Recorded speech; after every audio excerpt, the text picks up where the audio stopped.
frais de transaction en ligne sont élevés environ à 2,5% pour des achats qui sont faits sur des sites. Bon, maintenant, on va partir sur le nerf de la guerre, les prix.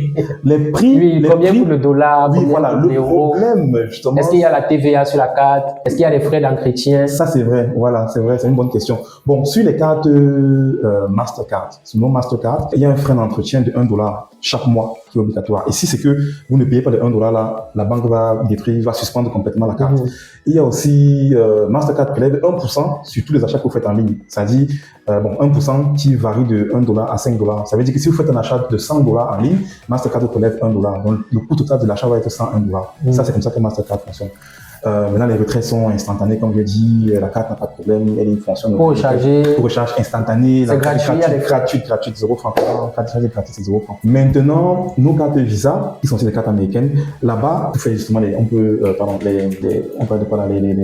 publicités Facebook passent sans problème. Les frais de transaction en ligne sont élevés environ à 2,5% pour des achats qui sont faits sur des sites non américains. Donc, par exemple, pour les commerçants qui font les achats sur le Pinduoduo ou bien Alibaba ou bien AliExpress, si les sites qui ne sont pas américains, ils doivent prévoir 2,5% de plus que le montant. Ça veut dire que si vous faites un achat de $100, il faudra prévoir 2,5$ en plus pour que la transaction puisse passer. Voilà. Par contre, là-bas, chez Visa, on n'a pas de frais d'entretien. Donc, à la fin du mois, voilà. Mais on conseille quand même à nos utilisateurs de laisser toujours au moins $2 ou $3 sur, que ce soit Visa ou Mastercard. C'est important. Parce que le problème qu'on a, c'est qu'il y a beaucoup d'utilisateurs qui font, par exemple, des publicités Facebook et qui laissent leur carte sur Facebook sans recharger.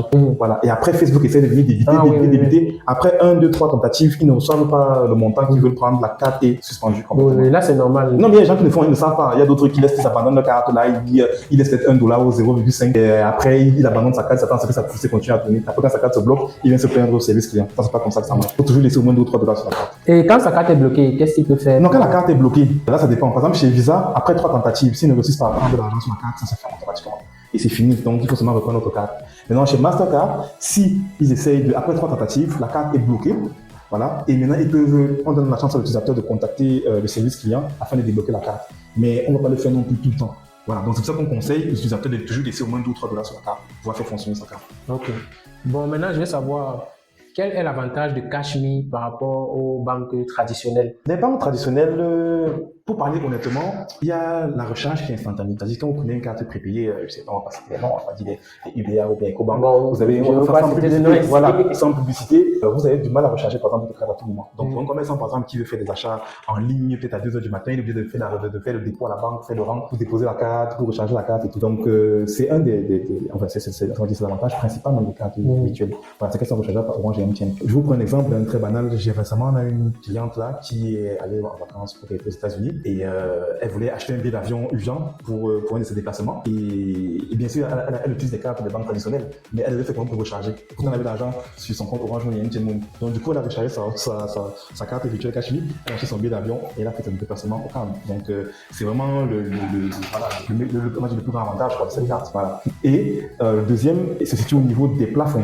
C'est qu'avec les banques traditionnelles ici, c'est des cartes en CFA, donc du coup, elles sont plafonnées à $1 million par mois. On ne peut pas faire un achat de plus de 500 000 en ligne, je pense même pas. Voilà. Pourtant, chez nous, on peut aller sur $10 000, environ 6 millions, 5 millions, on peut acheter sa marchandise, on peut, dépasser peut-être $1 million par mois. Donc pour moi, c'est les deux plus grands. Bon, moi, je vais ajouter ceci. Ce qui me plaît avec les cartes virtuelles, parce que je fais beaucoup de pubs Facebook et Google, c'est au niveau des plateformes. Les cartes physiques, franchement, il y a trop d'échecs de paiement. Je ne sais pas pourquoi. Quand j'utilise une carte, je ne vais pas mentionner les banques ici, mais lorsque j'utilise une carte, il y a toujours des échecs de paiement à tout moment. Et le support aussi, quand tu contactes le support, le support n'a vraiment pas ton temps. Et parfois, tu les expliques l'activité que tu fais, comprendre. Donc voilà un peu.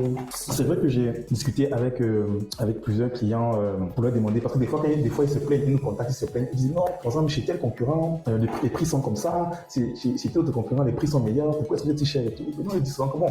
Dans ce cas, quand tu dois utiliser le concurrent, ils me disent non, chez vous, même si c'est cher, on préfère quand même parce qu'au moins on peut discuter avec quelqu'un en temps réel quand il y a un problème. C'est-à-dire, à tout moment, dès qu'on écrit. Et vous comprenez vraiment les délais. Bien sûr, dès qu'il y a une requête, s'il veut faire un retrait, ça passe pas, on a déjà géré. Voilà.